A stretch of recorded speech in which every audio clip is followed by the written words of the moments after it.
बचाओ मुझे, कोई है प्लीज, हेल्प मी, बचाओ, कोई बचाओ मुझे प्लीज, खोलो प्लीज, छोड़ दो। किसी इंसान की इच्छाओं को दबाना, उसकी पसंद नापसंद पर सवाल खड़े कर उस पर अपनी मर्जी थोपना हादसों और गुनाहों को आमंत्रित करता है, फिर चाहे यह बंदिश सामाजिक, व्यक्तिगत या पारिवारिक ही क्यों ना हो। ऐसी सूरत में प्रतिरोध की भावना प्रबल होती है और नदी के उस बहाव की तरह पर्वत को चीरती हुई अपना रास्ता बनाती है, जो रास्ता गुनाह की तरफ ले जाता है। ये लड़की जिसे अगवा किया गया था, क्या यह किसी की जबरदस्ती का भुगतान कर रही थी या फिर खुद किसी भयानक खेल का हिस्सा थी? आखिर कौन थी ये लड़की जो मदद की गुहार लगा रही थी? भाऊ, ये है हमारा छोटा सा परिवार। ही माझी पत्नी। नमस्कार। ये मेरा लड़का मनीष, रेलवे में इंजीनियर है। और ये मेरी बड़ी बहू कविता। नमस्कार। नमस्कार। इनके शादी के 6 महीने बाद ही मेरा लड़का गुजर गया, मगर ये हमारे साथ ही रहती है, हमारी बेटी जैसी हो।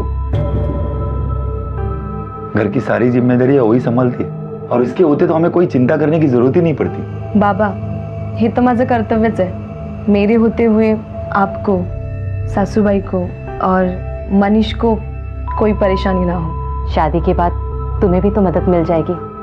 नेहा जो है तुम्हारा हाथ बटाने के लिए। ओह, पर काकू नेहा है कहाँ पे? बोलवा तिला। नेहा बेटा, मी बोलवते हा। नेहा, नाश्ता घेऊन ये बेटा।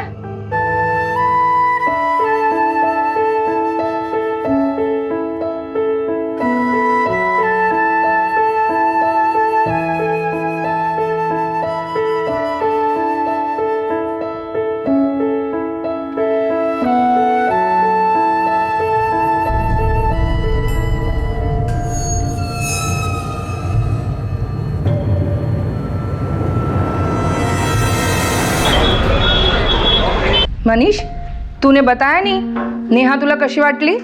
अच्छी आई। तो शादी के लिए हाँ बोल दूं उसके आई बाबा को? मुझे तो लड़की बहुत अच्छी लगी, बड़ी सीधी है लड़की। काय रे? हाँ, मैं तो बोल रही हूँ, हाँ बोलते।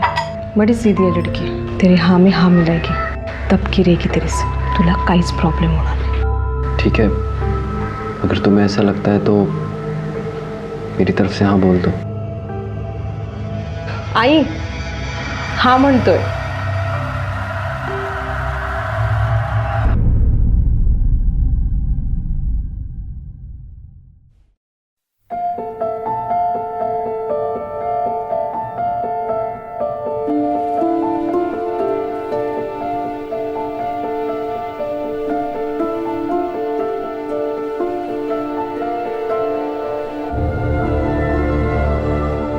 जीती रहो। अब जल्दी से जल्दी मुझे एक पोता दे दे ताकि मेरा परिवार पूरा हो जाए।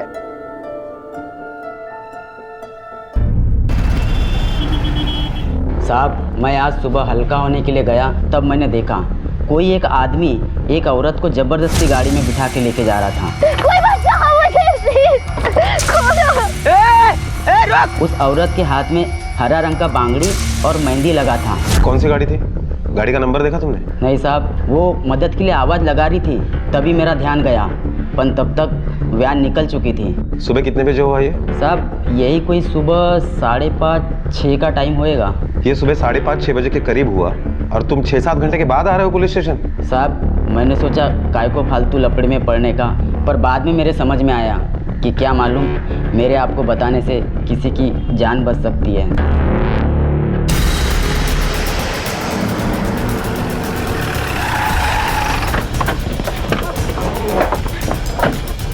साहब, इधर से वो आदमी उस लड़की को उठा के लेके गया। और गाड़ी किस तरफ गई? वो साइड साहब। इसका मतलब है वो लड़की को लेकर हाईवे की तरफ गया। सुबह 5 और 6 बजे के बीच में क्या तुमने हाईवे पर सिल्वर कलर की वैन देखी या किसी लड़की को मदद के लिए चिल्लाते हुए देखा था? नहीं साहब, इतनी सुबह तो हमारी दुकान बंद रहती है। और आजू बाजू की? नहीं साहब, ऐसा तो मैंने कुछ नहीं देखा।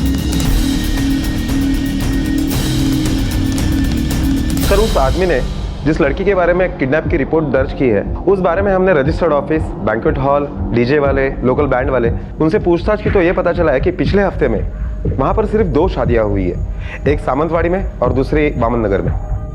जादव, इन दोनों फैमिलीज से पूछताछ करो, खास तौर पे उन लड़कियों से जिनकी शादी हुई थी। अगर इनमें से कोई है तो पता चल जाएगा, अगर नहीं है तो इसका मतलब लड़की किसी दूसरे एरिया की। Okay sir.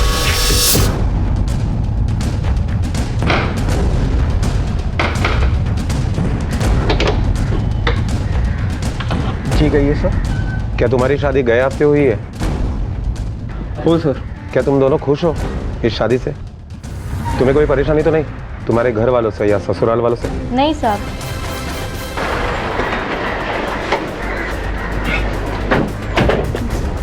हे मनीष का घर है? हो, अपन कौन? मी त्याची आई।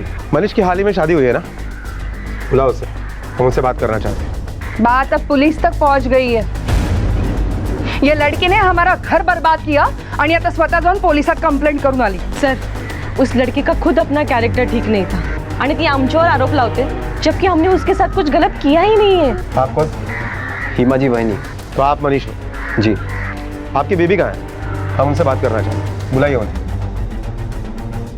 वो अपने घर पर होगी। मतलब? मेरी उससे शादी टूट चुकी है। ऐसा क्या हुआ कि तुम्हारी शादी एक ही दिन में टूट गई? चल चल और मनीष, आज तेरी असलियत मैं सबको बताऊंगा कि तेरी भोली भाली सूरत के पीछे कितनी मक्कार और धोखेबाज औरत छुपी है। चल मेरे साथ। काय चाललंय, काय करताय? ये देखो इधर आके, कोई दाग नहीं है। आई, हाँ, इसका मतलब मेरे साथ धोखा हुआ है।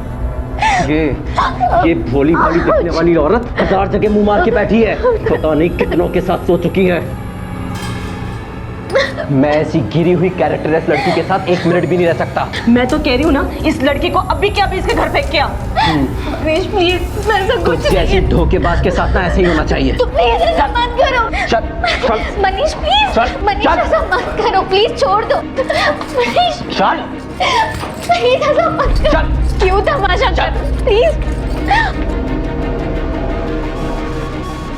ऐसी भोली सूरत, इतनी सीधी सादी, देखते ही प्यार हो गया था मुझे उससे। लेकिन जैसे ही शादी हुई, उसका असली चेहरा देखा मुझे। अफेयर चल रहा था उसका किसी से। अरे किसी से क्या सर, पता नहीं कितनों से चल रहा था। कहाँ कहाँ मुंह मारा था उसने। तो तुमने उसे जाकर मायके छोड़ दिया? नहीं। क्यों किया तूने मेरे साथ ऐसा? क्यों मजाक बना दिया? पागलों की तरह प्यार करने लगा था तुम्हें। आप प्लीज मुझे यही छोड़ दीजिए। तो यही रहता है तेरा यार? अब इससे आपको कोई मतलब नहीं होना चाहिए। मैं जानती हूँ अगर आप मेरे घर गए ना तो बहुत बड़ा तमाशा करोगे, और मेरे आई बाबा को पता चला ना तो वो मर जाएंगे। आप मुझे यहीं छोड़ दीजिए, मैं अपने आप चली जाऊंगी।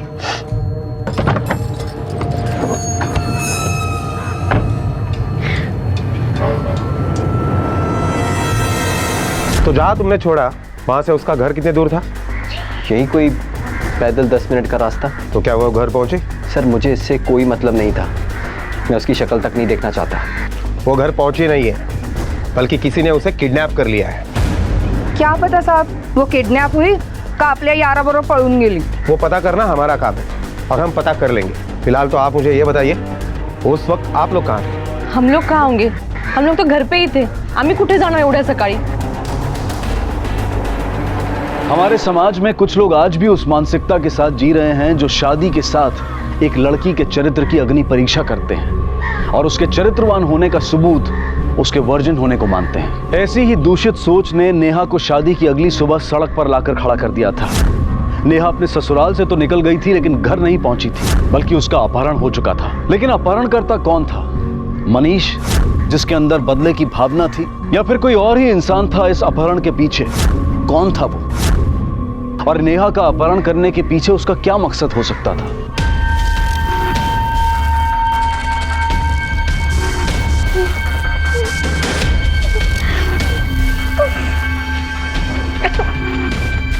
छोड़ो। मत करो, मत करो प्लीज, प्लीज मत करो, छोड़ो, मत करो प्लीज, प्लीज मत, छोड़ना मुझे प्लीज,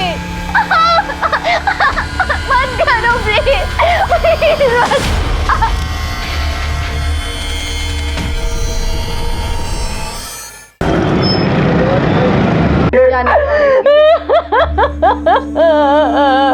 क्या हुआ सर? परसों इन बेचारों की बेटी नेहा की शादी हुई थी और आज वो गायब हो गई। सुरेखा वहिनी का तो बेटी को लेकर रो रो के बुरा हाल हो गया है। उनके पति कहाँ हैं? साहब, ये मेरी बेटी नेहा है। परसों इसका शादी करके इसको विदा किया और कल से गायब है। आपको किसी पे शक है जो इसको गायब कर सकता है? शक नहीं, पूरा विश्वास है नेहा के ससुराल वालों ने ही उसको गायब किया है। आज सुबह ही मेरे घर पे आए थे और नेहा को चरित्र खराब है करके ऐसा बोल के बहुत चला के गए। ऐसे लोगों को ना बिरादरी से बाहर निकाल देना चाहिए। बहुत इज्जतदार बने फिरते हो ना, अपनी लड़की बड़ी संस्कारी है बताते हो और हमें बेवकूफ बनाते हो। कहाँ घाट घाट के पानी पी के आई है पता नहीं। ये अपने लड़की का सामान ले लो ना, हमें तुम्हारी लड़की चाहिए ना तुम्हारा सामान। ये आप क्या बोल रही हैं? और नेहा कहाँ है? हमें क्या पता किसके साथ मुंह मार रही होगी। हमने उसे कल ही निकाला अपने घर से। ये क्या बोल रही हैं आप? जो आप सुन रही हो, और देखिए हमारा एक एक पैसा हमें वापस चाहिए। ज़बान संभाल के बात करो। ऐसे कैसे नहीं होता है, तुम लोगों को पता नहीं है? तो ऐसा तो नहीं है तुम लोगों ने उसे गायब किया है? हमने कुछ नहीं किया। आपसे वो किस बात के लिए पैसे वापस मांग रहे थे? साहब, हम लोग बहुत गरीब लोग हैं, हमारे पास शादी के लिए इतना पैसा कहाँ से है? मनीष के परिवार वालों ने ही शादी का खर्चा दिया, अब वही पैसा हमसे वापस मांग रहे हैं। आपको पक्का यकीन है कि नेहा का किसी से कोई अफेयर नहीं है?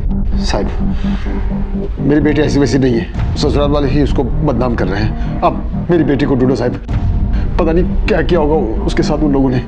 ठीक है, फिलहाल आप जाइए, हम पूरी कोशिश करेंगे नेहा को ढूंढने की। जादव, इस कहानी का सबसे बड़ा सस्पेक्ट है मनीष, क्योंकि ये नेहा से प्यार करने लगा था और सुहाग रात पे जब उसे ऐसा लगा कि नेहा वर्जिन नहीं है तो इसने मान लिया कि नेहा ने इसे धोखा दिया। हालांकि ये उसकी पिछड़ी हुई सोच को दर्शाता है जो लड़की के चरित्र को उसके वर्जिन होने या ना होने से आंकता है, और इसीलिए शायद इसने नेहा को मरवा दिया या किसी के हाथों बेच दिया। सर, नेहा को मारने का मोटिव तो नेहा के बाप संदीप के पास भी है। सोसाइटी में नेहा की वजह से जो बदनामी हुई, उसी में गुस्से में आकर शायद उसने ही नेहा को कहीं ले जाकर मार दिया हो सकता है।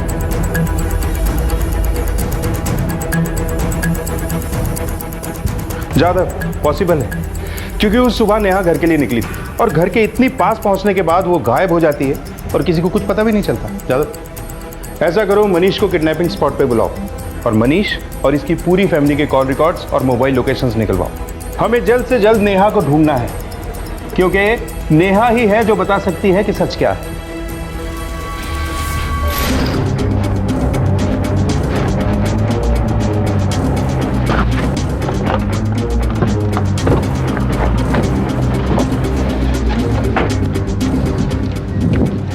सर, मैंने नेहा को यहाँ छोड़ा था।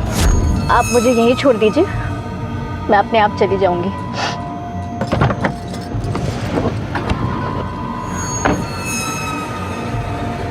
उसका घर यहाँ से करीब 500 मीटर की दूरी पर है, वॉक करके 10 मिनट का रास्ता। ठीक है, तुम जा सकते। ताज्जुब की बात है ज्यादा, घर से सिर्फ 500 मीटर की दूरी पर किसी ने नेहा को किडनैप कर लिया। सर, ये भी हो सकता है कि मनीष ने ही वापस आकर नेहा को किडनैप किया हो, या ये भी हो सकता है कि नेहा के बाप ने ही नेहा को किडनैप किया हो सकता है लड़की को अकेला देखकर किसी ने फायदा उठाने की सोची हो।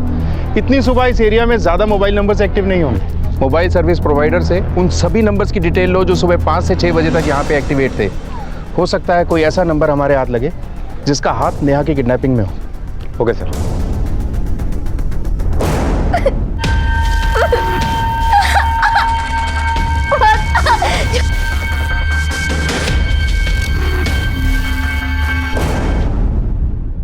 सर, हमने मोबाइल सर्विस प्रोवाइडर कंपनी से उन सारे नंबर्स के डिटेल्स मंगवा लिए हैं जो किडनैपिंग के वक्त वहां पर एक्टिवेट थे, जिसमें से एक नंबर ऐसा है जिससे नेहा के किडनैपिंग के वक्त कॉल किया गया है, उसके भी डिटेल इसी में है।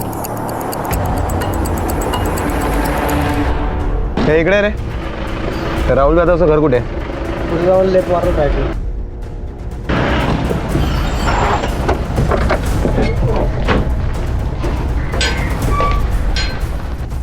राहुल यादव तो ही है? हाँ सर। चल, तुझसे कुछ पूछताछ करनी है। लेकिन तब हुआ क्या? देखिए, आप टेंशन मत लीजिए, रूटीन इंक्वायरी है। सर ये आलच।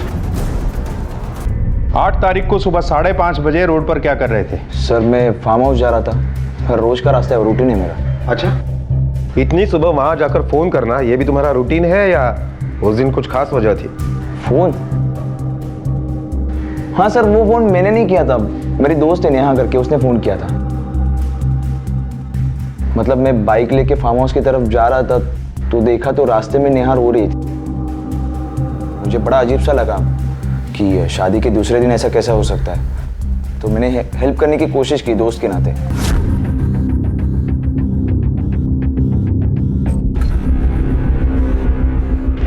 नेहा, क्या हुआ तुम्हें? क्या कर रही हो तुम? तुम्हारी कल शादी हो गई और तुम इस हालत में? मतलब राहुल, मुझे फोन दो ना, मुझे एक कॉल करना है प्लीज राहुल, बहुत अर्जेंट है।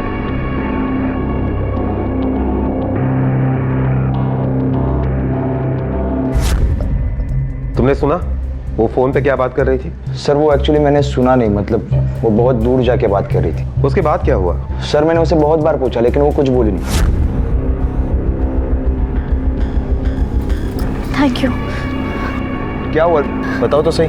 कुछ नहीं, मैं चलती हूँ। वो अपने घर की तरफ चली गई और मैं अपने फार्म हाउस की तरफ चला गया। रोने के अलावा उसके बिहेवियर में कुछ अजीब लगा तुम्हें? हाँ सर, वो थोड़ा जल्दी में थी। मैंने उसे पूछा कि घर ड्रॉप कर दूं क्या, उसने कुछ जवाब ही नहीं दिया, वैसे ही चली गई। नेहा ने जिस नंबर पर फोन किया था, तुम जानते हो उसे? हाँ सर जानता हूँ, राजेश सर का नंबर है वो, हमारे ट्यूटर है वो। ट्यूटर? अच्छा एक बात बताओ, नेहा और तुम्हारे ट्यूटर राजेश के संबंध कैसे थे? मतलब कोई अफेयर वगैरह? मतलब ऐसा बताया नहीं किसी ने, लेकिन मुझे लगता है उनका अफेयर चल रहा था। ये भी हो सकता है कि ये तुम्हारा वहम हो, उन दोनों के बीच में सब कुछ नॉर्मल हो। हाँ मतलब मेरी मिसअंडरस्टैंडिंग हो सकती है सर, लेकिन मैं जब भी क्लास में जाता था तो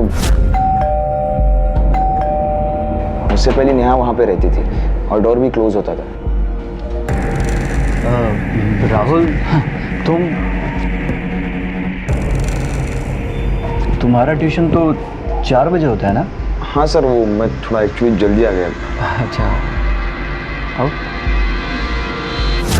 इतना नोटिस करने की वजह कहीं ये तो नहीं कि तुम भी नेहा को पसंद करने लगे थे? नहीं सर, मेरी गर्लफ्रेंड है। सर मोबाइल लोकेशन के मुताबिक मनीष का फोन घर से किडनैपिंग स्पॉट तक तो ऑन था, लेकिन वहां जाने के बाद उसका फोन स्विच ऑफ हुआ। शायद हो सकता है कि मनीष ने जानबूझकर उसका फोन स्विच ऑफ किया हो ताकि उसके मूवमेंट्स के बारे में हमें कुछ पता ना चले। हो सकता है। उसके कॉल रिकॉर्ड से कुछ मिला? नहीं सर, कुछ खास हाथ नहीं लगा, बस कुछ पर्टिकुलर नंबर है जिन पर इनकमिंग और आउटगोइंग कॉल की गई है। और नेहा और संदीप के कॉल रिकॉर्ड से भी कुछ नहीं मिला? सर नेहा का बाप संदीप, उसके मोबाइल का लोकेशन तो उसके घर का ही दिखाई दे रहा है, उसके रिकॉर्ड से भी कुछ खास हाथ नहीं लगा। और नेहा का फोन तो मनीष के घर पर ही छूट गया था, इस वजह से नेहा का मोबाइल का लोकेशन मनीष का घर का ही दिखाई दे रहा है। लेकिन सर एक नंबर है जिस पर 15 दिन पहले तक नेहा ने काफी बार कॉल किया है। पता किया वो नंबर किसका है? सर वो नंबर किसी राजेश सूरते के नाम पर है।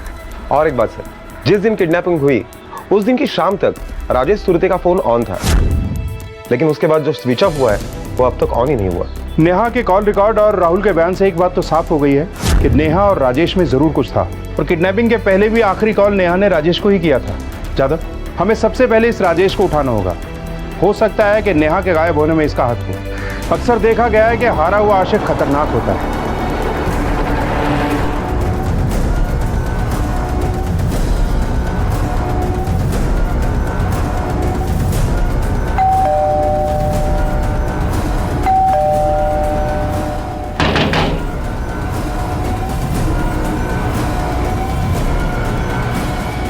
राजेश सुरते यही पास में रहता है साहब, लेकिन कई दिन से उसका मकान बंद है। लगता है किधर तो गया है। क्या करते हैं वो कॉलेज में पढ़ाते हैं साहब, और घर पे भी ट्यूशन लेते। इस लड़की को देखा है, कहीं पहचाने हो? हाँ सर, वो राजेश बाबू के पास पढ़ने आती थी। ये राजेश सूरते की फैमिली भी होगी ना? कहाँ है वो? है, माँ बाप है उनके, लेकिन सातारा में कहीं तो रहते हैं। जादव, एक काम करा, सतारा जाके राजेश की फैमिली से पूछताछ करो। तब तक मैं मनीष से पूछता हूँ कि किडनैपिंग के वक्त ही उसका फोन स्विच ऑफ क्यों हुआ। Okay sir.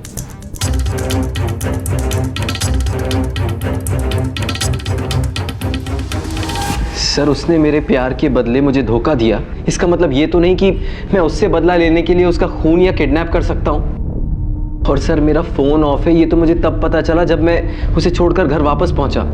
सर मैं आपसे सच कह रहा हूँ, आपसे कुछ भी नहीं छुपा रहा, ये सब एक कोइंसिडेंस है। ये कोइंसिडेंस तुम्हारे साथ बात हो रहे हैं। खैर, इन कोइंसिडेंसेस का सच हम पता कर लेंगे। तुम बस दुआ करना कि ये सचमुच में कोइंसिडेंस ही हो। साहब, राजेश हमारा बेटा था, है नहीं।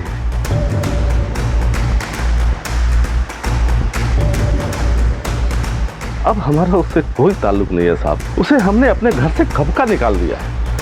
क्यों निकाल दिया उसे घर से? क्योंकि साहब उसका दिमाग खराब हो गया था। चाहा। अरे बड़ा, फोटो तो देख। अरे देख बेटा, कितनी अच्छी लड़की है। आई कितनी बार कहा है मेरी चिंता छोड़ दे, मुझे जब शादी करनी होगी तो कर लूंगा। ऐसे कैसे तेरी चिंता छोड़ दे? हमारे बाद तेरा ख्याल कौन रखेगा बेटा? इसीलिए कहती हूँ कि शादी। मैं शादी करूंगा, खुश, लेकिन अपनी पसंद की लड़की से। और मुझे मेरी पसंद की लड़की मिल गई है। देखा, इसने पहले से ही बाइक को ढूंढ के रखी है और हम इधर खाली फुकट परेशान हो रहे हैं। अरे बेटा, हम लोग को भी तो मिलवा, बुला उसे, देखे तो सही कि कौन है वो। ठीक है, अगली बार आप लोग जयसिंहपुर आओगे ना तो मिलवा दूंगा। धोखा खराब हो गया क्या तेरा? सारे बिरादरी में मेरा नक कटवाना चाहता है। काहे बोलूं अपने लोगों को, अपने रिश्तेदारों को कि मेरी बहू मेरे बेटे से 15 साल छोटी है, स्टूडेंट है उसकी, ट्यूशन पढ़ती थी उससे, है बोलूं? तो बाबा प्रॉब्लम क्या आया है? बस एक बार बोल दिया ना, नहीं हो सकती मतलब नहीं हो सकती। और मेरे जीते जी तो यह शादी कभी नहीं हो सकती। अरे त्याला एक वेळ लागले, पर तू नहीं समझ सकती तुम दोनों के बीच उम्र का कितना अंतर है। इसे इसके घर पे छोड़ के आओ और भूल जा कि यह शादी कभी हो सकती है। राजेश पर हमारी बातों का कोई असर नहीं है। वो उस लड़की के साथ शादी के लिए जिद पर अड़ा हुआ था। हमने भी थक हार कर कह दिया कि उस लड़की को लेकर इस घर में नहीं आ सकते, लेकिन वो कहता था शादी करूंगा तो उसी लड़की से करूंगा, नहीं तो नहीं करूंगा। उसके बाद से ना तो हमने उसकी शक्ल देखी और ना उसने हमारी। सर मनीष बहुत अच्छा लड़का है, पढ़ाई में हमेशा आगे रहा है, नौकरी भी सबसे पहले उससे मिली, वो भी रेलवे में अच्छी पोस्ट पर।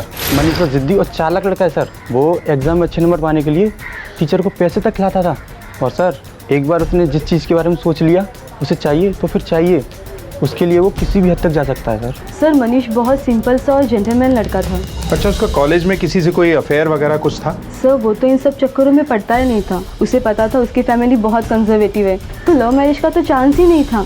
इसलिए फीमेल फ्रेंड्स तो बहुत थी, लेकिन कोई गर्लफ्रेंड नहीं थी सर उसकी।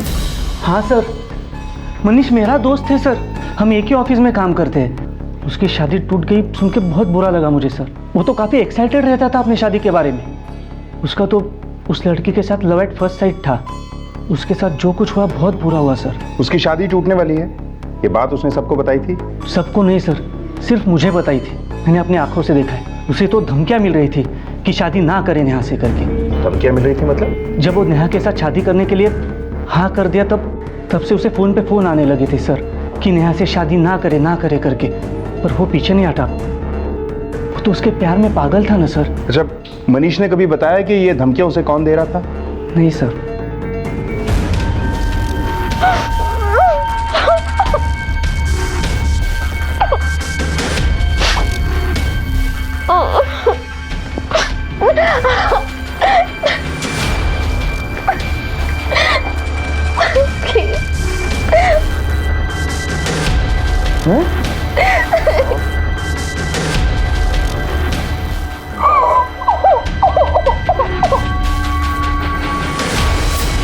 अगर मनीष को धमकियां मिल रही थी तो उसने अब तक पुलिस कंप्लेंट क्यों नहीं की? जादव, मनीष और नेहा के पिछले 6 महीने के कॉल रिकॉर्ड चेक करो, देखो कि उसमें कोई नया नंबर मिलता है क्या। जरूर कुछ ऐसा है जो हमने मिस कर दिया है। सर गांव के बाहर एक डेड बॉडी मिली है।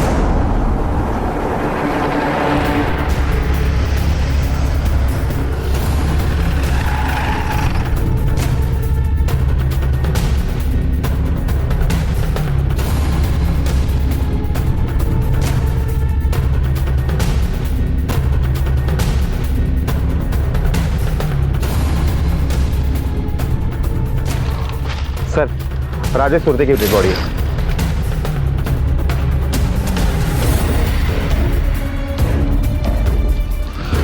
लगता है इसके सर पर किसी भारी चीज से वार किया गया है, जिसकी वजह से इसकी मौत हुई। सर, हमने आजू बाजू सब जगह देखा, लेकिन कहीं मर्डर वेपन नहीं मिला। ठीक है, इसकी बॉडी को पोस्टमार्टम के लिए भेजो।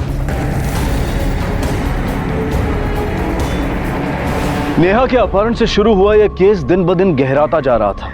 पुलिस के सामने कई संदिग्ध थे, जिनमें अहम था राजेश, लेकिन उसका तो कत्ल हो चुका था। राजेश के कत्ल और नेहा के अपहरण का आपस में क्या संबंध था, और कौन था जिसने इन गुनाहों को अंजाम दिया था? मनीष, जिसने धमकियां मिलने के बावजूद नेहा से शादी की और उसे छोड़ दिया। क्या यह कोई षड्यंत्र था, या नेहा का पिता संदीप खानदान की इज्जत पर लगे दाग को राजेश और नेहा के खून से धोना चाहता था, या फिर कोई और ही था जिसका मकसद और पहचान अभी तक सामने नहीं आई थी? सर, ये राजेश सिरके की पोस्टमार्टम रिपोर्ट आई है।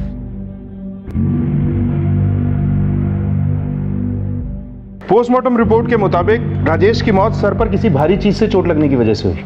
बॉडी पर कोई स्ट्रगल के मार्क्स भी नहीं, और मौत हुई है 8 तारीख को शाम 6 बजे से 8 बजे के बीच। मतलब जिस सुबह नेहा का किडनैप हुआ, उसी शाम राजेश की मौत हुई। सर, ये भी तो हो सकता है कि नेहा ने मनीष को राजेश के बारे में सब कुछ बता दिया हो, और बदला लेने के लिए नेहा को मनीष ने किडनैप किया और राजेश का खून कर दिया।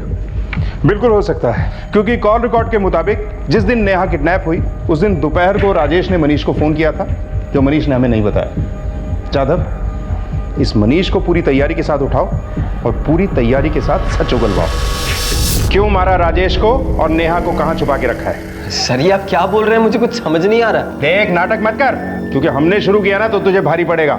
चल बो, बदला लेने के लिए राजेश की तरह ही नेहा को मार दिया या किसी के हाथों बेच दिया? सर, मैंने ऐसा कुछ नहीं किया।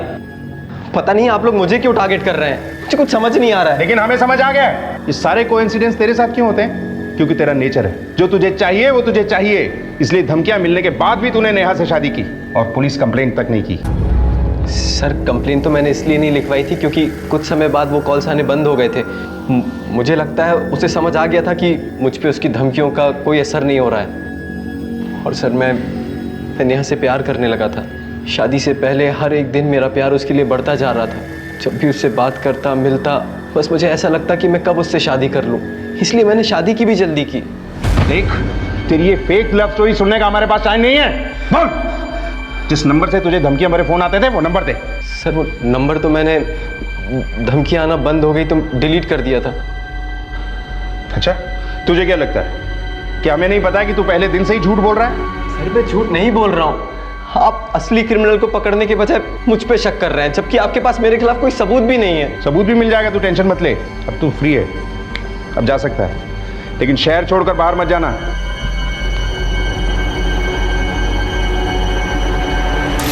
जादव, ये मनीष अब भी सच नहीं बोल रहा है। ऐसा करो कि राजेश के कॉल डिटेल्स और मोबाइल लोकेशन ट्रेस करो। इन दोनों के अलावा एक और आदमी है जिसे हमने टारगेट नहीं किया है, वो है नेहा का बाप संदीप। संदीप के पास भी मोटिव है नेहा को गायब करने का और मारने का। चलो देखते हैं ये संदीप कितने पानी में है।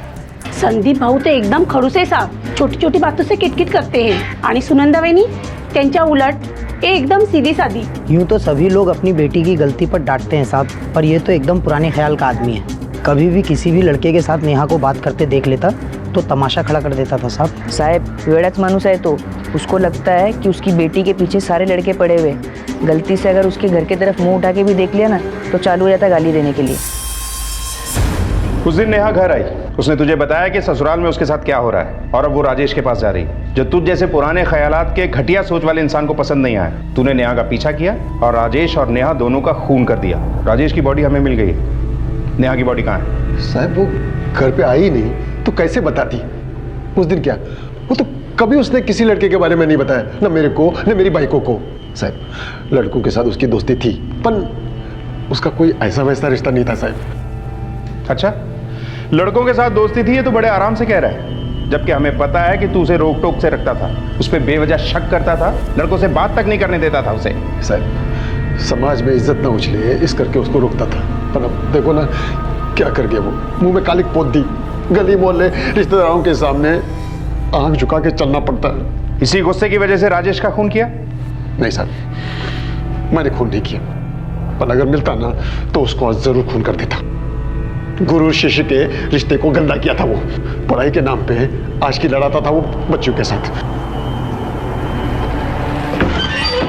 सर, मनीष के 6 महीने के कॉल डिटेल्स। मनीष की शादी तय हो जाने के बाद मनीष को जिन नंबरों से फोन आते थे उन हर नंबर पर हमने फोन करके चेक किया। उसमें से एक नंबर हमें ऐसा मिला है जो ज्यादातर बंद होता है या ज्यादातर उसकी लोकेशन चेंज होती रहती है। किसका नंबर है? सर, ये नंबर किसी अंकुश के नाम पर रजिस्टर्ड है, जिसका कनेक्शन राजेश के साथ भी है। यह हमें उसके कॉल रिकॉर्ड से पता चला। चल बोल, जिस दिन नेहा किडनैप हुई उस दिन दोपहर को राजेश ने तुझे फोन क्यों किया था, और शाम को राजेश के कत्ल वाली जगह पर तेरे मोबाइल की लोकेशन भी सेम ही थी। सर, उसने ये जानने के लिए फ़ोन किया था कि नेहा कहाँ है, क्योंकि नेहा ने उसे बता दिया था कि मैंने उसे छोड़ दिया है। पर मुझे राजेश से बात करने में कोई इंटरेस्ट नहीं था, इसलिए मैंने बिना जवाब दिए ही फ़ोन कट कर दिया। और वो लोकेशन सेम थी, ये सिर्फ एक कोइंसिडेंस है। ये सारे कोइंसिडेंस तेरे साथ ही क्यों होते हैं? किडनैपिंग के वक्त तेरे फोन की बैटरी खत्म हो जाती है, तुझे फोन पर धमकी देने वाला आदमी खुद ही थक के हार मान जाता है, और शाम को राजेश के कत्ल वाली जगह पर तेरे मोबाइल की लोकेशन भी मिलती है। सर, मुझे समझ नहीं आ रहा मेरे साथ क्या और क्यों हो रहा है, पर मैं सच कह रहा हूँ, मैंने कुछ नहीं किया। चल एग्जैक्ट लोकेशन बता कि तूने नेहा को कहाँ छोड़ा था। चौराहे के कॉर्नर पे। मनीष ने नेहा को जहाँ छोड़ा था राजेश का घर भी वहीं पास में है। कहीं ऐसा तो नहीं कि नेहा राजेश से मिलने जा रही थी? मनीष ने उसका पीछा किया और दोनों का खून करके बॉडी अलग अलग फेंकी। इसमें से राजेश की बॉडी हमें मिली, लेकिन नेहा यादव, वो लड़का राहुल जिसके फोन से नेहा ने कॉल किया था, एक बार वापस उससे मिलना पड़ेगा। हमें एग्जैक्ट लोकेशन बताओ। उस दिन तुमने नेहा को कहाँ देखा था? चौक के पास देखा था। किस तरफ जा रही थी वो? सर, मैं बाइक स्टार्ट कर रहा था, बाइक के आईने में देखा तो वो घर की तरफ जा रही थी। राजेश तो मर चुका है, लेकिन मनीष को धमकी देने वाला उसका पार्टनर अंकुश अभी भी जिंदा है। जादव, देखो उसकी लोकेशन स्टेबल हुई क्या? वो जहां जिस हाल में भी मिलता है उठा लो उसे। Okay sir.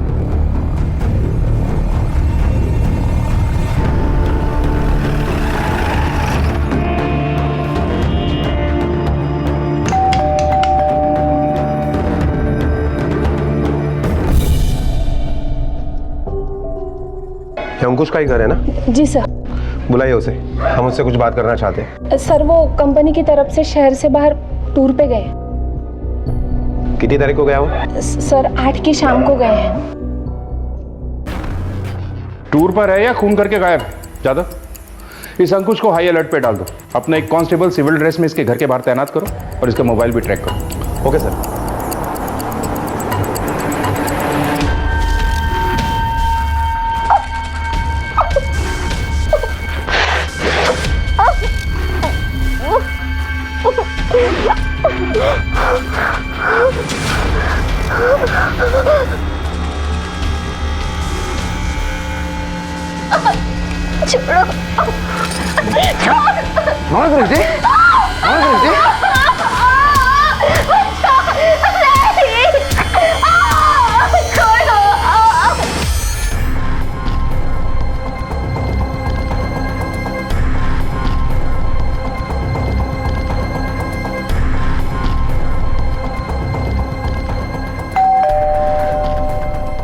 हेलो सर, अंकुश अभी अभी अपने घर पर आ गया है।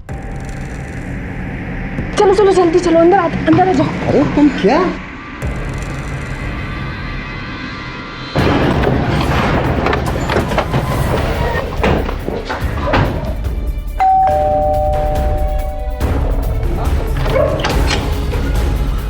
सर, तुझ्या कामाचं बक्षीस द्यायची वेळ आली।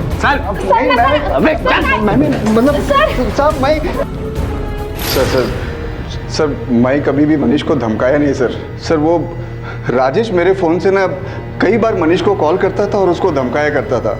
मेरे को तो तब पता चला साहब, जब मनीष का एक दिन मेरे फ़ोन पे कॉल आया तो मैंने राजेश को बहुत सुनाया सर। और तेरे समझाने से वो समझ गया? सर समझा कि नहीं, पर सर राजेश ने मेरे को एक दिन बताया साहब कि मनीष के साथ उसका सेटलमेंट हो गया है। वो क्या है ना साहब कि मनीष के लाइफ में पहले से ही कोई था, तो शादी के बाद भी वो उसके साथ कंटिन्यू रखना चाहता था, इसलिए उसको नेहा का राजेश के साथ संबंध रखने में कोई ऐतराज नहीं था साहब।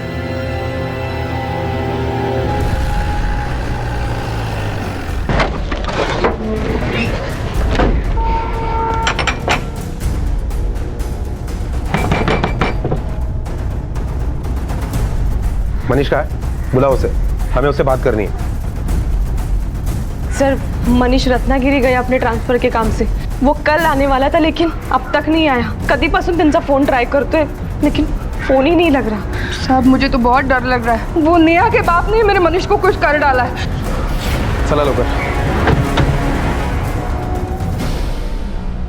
सर हमने मनीष की मोबाइल की लोकेशन चेक की तो पता चला कि उसका फोन 2 दिन से स्विच ऑफ था और उसकी लास्ट लोकेशन गांव के बाहर की है। अगर मनीष के घर वालों पर यकीन किया जाए तो उस दिन और उस वक्त मनीष रत्नागिरी में था। तुमने रत्नागिरी के रेलवे गेस्ट हाउस और होटल्स में पता किया? उसने कहीं चेक इन किया था क्या? हाँ सर, मैंने मनीष के बारे में रत्नागिरी में इंक्वायरी की लेकिन वहां उसकी कोई एंट्री नहीं मिली। जादव, मनीष के कॉल रिकॉर्ड चेक करते हैं और उसकी एग्जैक्ट लास्ट लोकेशन ट्रेस करते हैं और वहीं सर्च करते हैं।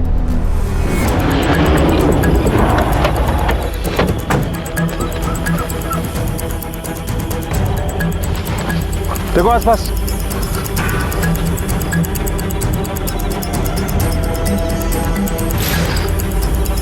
जादव, कैसा?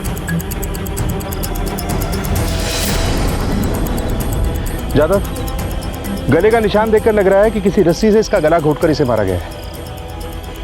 आसपास देखो, शायद कोई सुराग मिले और बॉडी को पोस्टमार्टम के लिए भेजो। Okay sir. पुलिस की मुश्किलें कम होने की बजाय और बढ़ती जा रही थी। राजेश के बाद मनीष का भी कत्ल हो चुका था, जो कि पुलिस की सस्पेक्ट लिस्ट में अब तक सबसे ऊपर था। इस पूरी पहेली में यह समझना मुश्किल हो रहा था कि कौन अपराधी है और कौन अपराध का शिकार। अंकुश के मुताबिक शादी से पहले मनीष का किसी के साथ संबंध था, तो कहीं इस साजिश और इन हत्याओं के पीछे उसी का हाथ तो नहीं था? आखिर कौन था यह गुमनाम चेहरा जो कि पुलिस की पहुंच से अब तक दूर था? पोस्टमार्टम रिपोर्ट के मुताबिक मनीष की मौत किसी रस्सी या तार जैसी चीज से गला घोटने की वजह से हुई और उसकी मौत हुई है 12 तारीख को रात 9 से 11 के बीच में। जादव, राजेश के मुताबिक मनीष की लाइफ में कोई लड़की थी, पता करो वो कौन है। हो सकता है ये खून उसी ने किया। लेकिन सर सारी इंक्वायरीज और कॉल रिकॉर्ड से तो ऐसा कुछ नहीं मिला जिससे ये पता चले कि उसका कहीं अफेयर चल रहा था।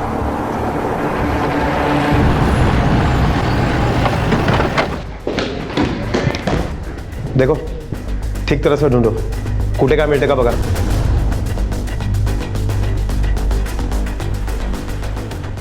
हा लॅपटॉप कोणाचा आहे? मनीषचा आहे। पासवर्ड क्या है इसका? मला नहीं माहित सर।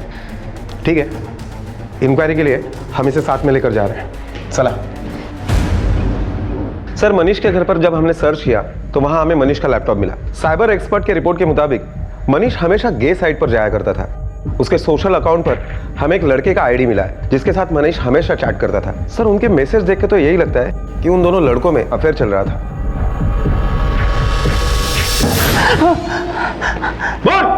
सर मनीष और मेरा कॉलेज से ही अफेयर था। हम दोनों एक ही हॉस्टल में एक ही रूम शेयर करते थे। मतलब मनीष ने जानबूझकर नेहा के वर्जिन ना होने का नाटक किया था?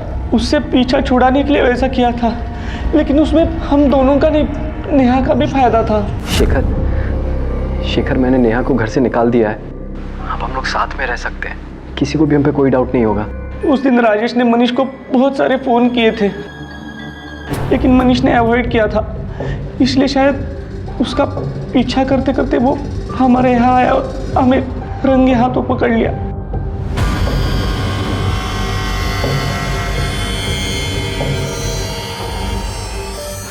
राजेश ने हमें धमकी दी थी कि नेहा के बारे में बता दो वरना वो हम दोनों का सच पूरी दुनिया के सामने लाकर रख देगा। नेहा कुठे आहे? नेहा कुठे आहे? वरना तुझी असलियत ना सारी दुनिया को बताना। मनीष ने उसे रोकने की कोशिश की पर वो नहीं मान रहा था। लोग में हाथापाई हो गई। मैंने राजेश पे वार किया।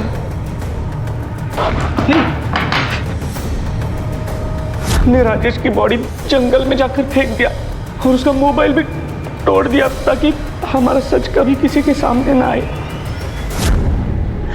मैंने मनीष को उस दिन आपके पास आने के लिए रोका था, लेकिन वो मान नहीं रहा था। आपने उसे प्रेशराइज किया था, इसलिए वो बहुत डर गया था और वो मुझसे कह रहा था कि हम दोनों सरेंडर हो जाए। हम सरेंडर नहीं होंगे। ठीक है, तो तू मत कर, लेकिन मैं जा रहा हूँ पुलिस के पास, सब सच सच बता दूंगा।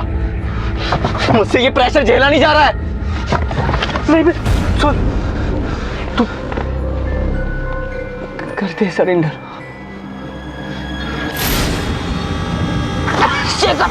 शेखर,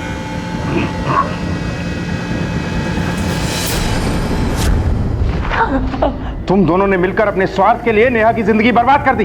बोल, अब इतनी ही फुर्ती से ये बता कि कहाँ छुपा के रखा है उसको? नहीं सर, मुझे नहीं पता सर, मेरा उससे कोई वास्ता नहीं है सर, मुझे नहीं पता, सीरियसली नहीं पता मुझे सर, मुझे नहीं पता सर, मुझे कुछ नहीं पता। ये तो साफ हो चुका है कि मनीष और राजेश ने नेहा को किडनैप नहीं किया है और ना ही शेखर ने। फिर कौन है जिसने नेहा को किडनैप किया है? जितने भी सस्पेक्ट्स हैं, अंकुश, नेहा का बाप संदीप और राहुल, तीनों पे कड़ी नजर रखो। नेहा से रिलेटेड लीड अब यही लोग हमें देंगे।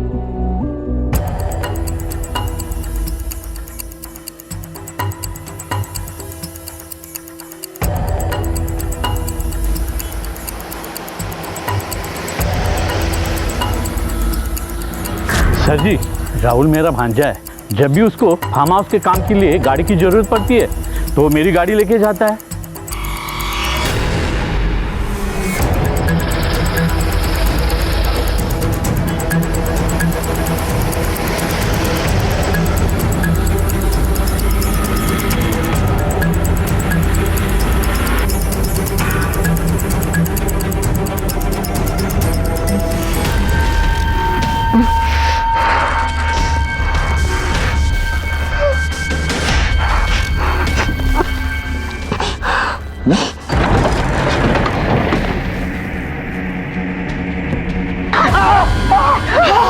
करते हो मुझे?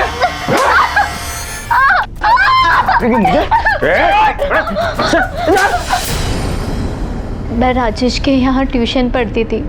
हम दोनों एक दूसरे को बहुत प्यार करते थे, पर हमारी शादी नहीं हो पाई। फिर आई बाबा ने मेरी शादी मनीष के साथ तय की। उस दिन से मैंने राजेश के साथ अपने सारे रिश्ते तोड़ दिए। फिर सुहागरात पर मनीष, मैं प्यार करती हूँ नहीं थी, आप मुझे गलत समझ रहे हो। मेरे लिए अब सब कुछ आप ही हैं। फिर दूसरे दिन मनीष ने मुझ पे इल्ज़ाम लगाया कि मैं वर्जिन नहीं हूँ। मैं नहीं चाहती थी कि मनीष मेरे घर पर तमाशा करे, इसीलिए मैंने उसे कहा कि वो मुझे रास्ते में ही छोड़ दे। उन्होंने मुझे घर के पास रास्ते में ही छोड़ दिया, जहाँ मुझे राहुल मिला।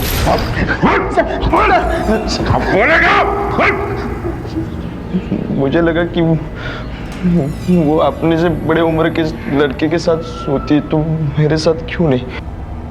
मेरी उसके ऊपर बुरी नज़र थी साहब।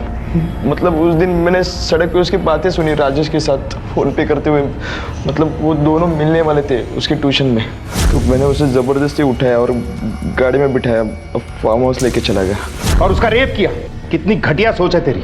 तुझसे ये बात बर्दाश्त नहीं हुई कि एक लड़की अपनी मर्जी से किसी को पसंद कर सकती, क्योंकि तेरे लिए तो बस वो साथ में सोने की बात थी। रजामंदी गैर रजामंदी तेरे जैसे लोगों को समझ में नहीं आती है। अब तू अपनी सही जगह पे जाएगा। Please sir, please sir. आज भी हमारे समाज में महिलाओं को अग्नि परीक्षा देनी पड़ती है। आज भी उन्हें लड़कों के साथ संबंध रखने पर गलत समझा जाता है, और इस सब के लिए जिम्मेदार है कुछ लोगों की पिछड़ी हुई सोच।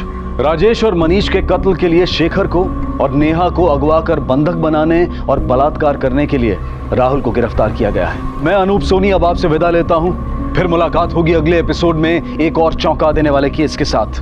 तब तक अपना और अपने परिवार का ख्याल रखें और देखते रहें क्राइम पेट्रोल डायल 100। सबक एक को सीख हम सबको। जय हिंद।